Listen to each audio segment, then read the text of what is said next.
जो plasma membrane होती है वो बनी होती है फॉस्फोलिपिड की, उसमें इंट्रिंसिक प्रोटीन होते हैं, एक्सट्रिंसिक प्रोटीन होते हैं, ठीक है। अब इसमें थर्ड पार्ट जो है, one of the most important function of the plasma membrane is the transport of molecules across the membrane, ठीक है। इसका सबसे इंपॉर्टेंट काम क्या होता है कि मॉलिक्यूल का ट्रांसपोर्ट कराना, कहाँ, मेम्ब्रेन के अक्रॉस, बाहर से अंदर, अंदर से बाहर, ठीक है। The membrane is selectively permeable, याद कर लो, ये ऑप्शन बदल के पूछ लेते हैं, ठीक है। मेम्ब्रेन सिलेक्टिवली परमिएबल होती है two molecules present on either side of the membrane, या तो बाहर या तो अंदर, ठीक है। टाइप्स ऑफ ट्रांसपोर्ट होते हैं दो। पहला होता है passive transport, many molecules can move easily across the membrane without any requirement of energy is called passive transport, ठीक है। जिसमें एनर्जी की रिक्वायरमेंट नहीं होती उसको हम पैसिव ट्रांसपोर्ट बोलते हैं। न्यूट्रल सॉल्यूट्स में move across the membrane by the process of simple diffusion, ठीक है। सिंपल डिफ्यूजन क्या होता है, एक साइड कंसंट्रेशन ज़्यादा रहती है, एक साइड कंसंट्रेशन कम रहती है, तो जहाँ से कंसंट्रेशन ज़्यादा रहेगी वो कम की तरफ वो चीज़ें मूव कर जाती हैं, ठीक है। That is from higher concentration to lower concentration, clear. आगे बढ़ते हैं। वाटर में also move across this membrane from higher to lower concentration, ठीक है। इसी मूवमेंट को हम, movement of water by diffusion is called osmosis, ठीक है। नॉर्मल किसी और भी मॉलिक्यूल के जब होगा यहाँ से वहाँ ट्रांसपोर्ट हायर से लोअर कंसंट्रेशन पे, तो हम उसको डिफ्यूजन बोलेंगे, पर वाटर के केस में इसको हम ऑस्मोसिस बोलते हैं, ठीक है। Active transport, the transport in which energy is required in the form of ATP is called active transport. Active transport क्या होता है, जहाँ पे एनर्जी रिक्वायर होती है in the form of ATP, ठीक है।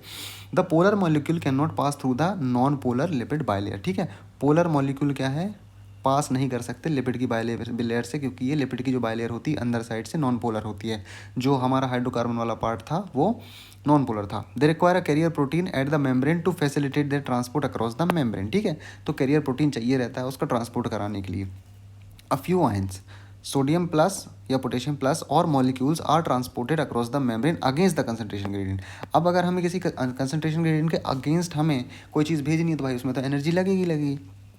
That is from lower concentration to higher concentration is called active transport, ठीक है। लोअर कंसंट्रेशन से हायर कंसंट्रेशन की तरफ भेजते हैं, इसलिए हम उसको एक्टिव ट्रांसपोर्ट बोलते हैं। एग्जाम्पल है सोडियम पोटेशियम का पंप, ठीक है, जो कि हमको डिपोलराइजेशन वगैरह में देखने को मिलेगा जब हम पढ़ेंगे न्यूरल सिस्टम, ठीक है।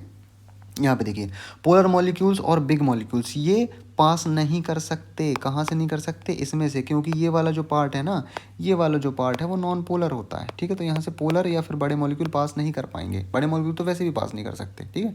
इनके लिए चाहिए होता है कैरियर प्रोटीन जो इनको यहाँ पे पास करवाएगा। लिपिड सॉल्युबल नॉन पोलर या फिर छोटे मॉलिक्यूल हैं वो यहाँ से जाते हैं, क्यों, क्योंकि ये खुद ही लिपिड है तो चले जाने देगा।